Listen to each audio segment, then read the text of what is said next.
ఎగువ నుంచి వస్తున్న వరదతో భద్రాచలం వద్ద గోదావరి ఉగ్రరూపం దాల్చింది. భద్రాచలంతో పాటు ధవళేశ్వరం వద్ద కూడా రెండో ప్రమాద హెచ్చరికను జారీ చేశారు. దీంతో కోనసీమ లంక గ్రామాలు జల దిగ్బంధంలో చిక్కుకున్నాయి.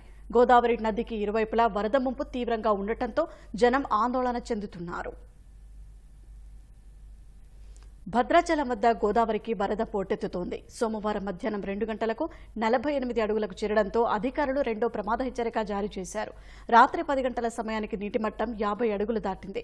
11,82,547 క్యూసెక్కుల వరద దిగువకు ఉరకలెత్తుతోంది. వరద ముంచెత్తడంతో భద్రాచలంలో భక్తుల తలనీలాలు సమర్పించే కళ్యాణకట్టను మూసేశారు. స్నానఘట్టాలు, కింది భాగం, విద్యుత్ స్తంభాలు మునిగాయి. కాళేశ్వరం, ఇంద్రావతి వైపు నుంచి పేరూరు మీదుగా భద్రాచలం వైపు వరద పోటెత్తడంతో ప్రతి గంటకు నీటి మట్టం పెరుగుతోంది. భద్రాచలం నుంచి విలీన మండలాల నుంచే రాకపోకలు నిలిచిపోయాయి. కుక్కునూరు, వేలేరుపాడు మండలాల్లోని గ్రామాలు వరదకు తీవ్రంగా ప్రభావితమయ్యాయి. ఎగువ ప్రాంతాల నుంచి వస్తున్న వరద వల్ల భద్రాచలం వద్ద నీటి మట్టం ఇంకా పెరుగుతుందని సిడబ్ల్యూసీ అధికారులు తెలుపుతున్నారు. భద్రాచలంలో గోదావరి నీటి మట్టం 53 అడుగులకు చేరితే అధికారులు 3వ ప్రమాద హెచ్చరిక జారీ చేయనున్నారు.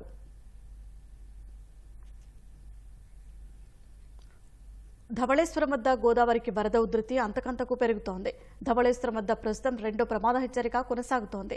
సోమవారం రాత్రి 8 గంటలకు నీటి మట్టం 13.9 అడుగులకు పెరిగింది. ప్రవాహం 13.9 లక్షల క్యూసెక్కులకు చేరింది. దీంతో సముద్రంలోకి పెద్ద ఎత్తున నీటిని వదులుతున్నారు. వరద ఉధృతితో కోనసీమ, తూర్పుగోదావరి జిల్లాల్లో యంత్రాంగం అప్రమత్తమైంది.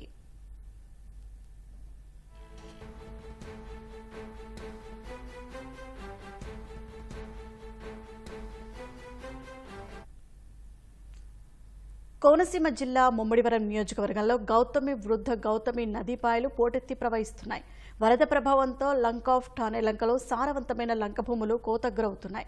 మెట్ట పంటలైన మునగ, వంగ, బెండ, బీర, దొండ, పలు రకాల కూరగాయల తోటలు ముంపునకు గురి కావడంతో రైతులు తీవ్రంగా నష్టపోయారు. లంక భూముల్లో ఉండే పశువులను రైతులు గోదావరి దాటించి రోడ్లపై కట్టారు.